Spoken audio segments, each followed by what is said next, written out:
Good morning, everybody. It's Mr. Pearson coming at you on Wednesday morning, January 6th. There's a lot of talk right now about what's happening this month at the high school reopening plans. I want to give you a sense of how these decisions are made, where we are at, and what could happen in the future. You are seeing in your screen right now a graph that's published weekly from the Cowlitz County Health Department. And what you are seeing are case counts per 100,000 residents of Cowlitz County. A couple things maybe to watch. Way down here, this is when we shut down for the first time. Way down here in March, this is where we are right now. That number is 402 this last week, yesterday, 402 cases per 100,000.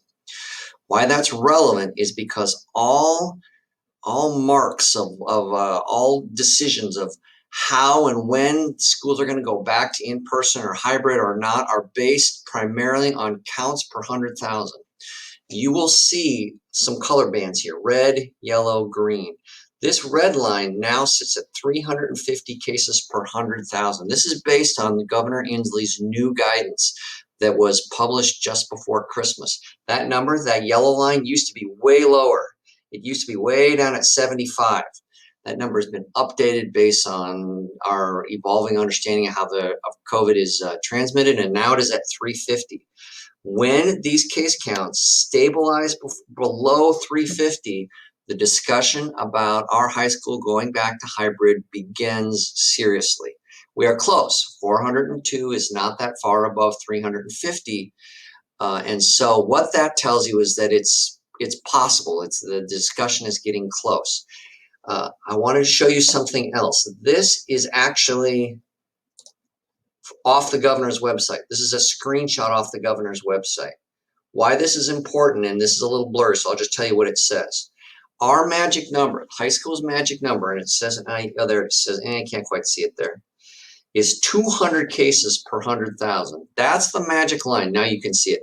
If schools can demonstrate the ability to limit transmission in the school, then add more high school students when case rates are below about 200 per 100,000. So if you go back to our first graph, that's like right about here, right here. That's the magic line that we're watching for. About 200-ish cases per 100,000.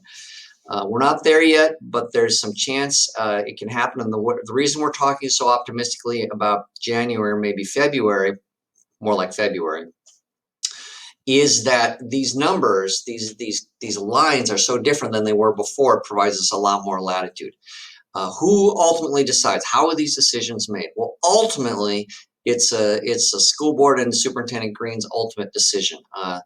They are revising the language of the reopening plan to accommodate the governor's new guidelines. Ultimately, what happens is that Superintendent Green daily almost is corresponding with the Cowlitz County health officials and then with the board to make these choices based on primarily these case counts.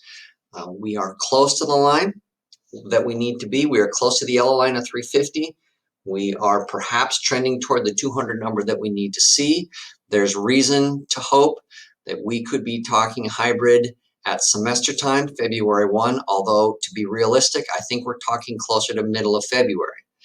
I will publish a video like this weekly, and even if it's just to say there's nothing new for me to tell you about this. But that is what is happening. And by the way, this graph that I'm showing you, this is public. This is no special information that I've got. This is off the Cowlitz County Health Department website, so anyone can watch this number. Hey, that's what I know right now. That's where we're at. I will give you weekly updates, even if I don't have any new information to share. Hopefully that helps, my friends. Let's keep on keeping on.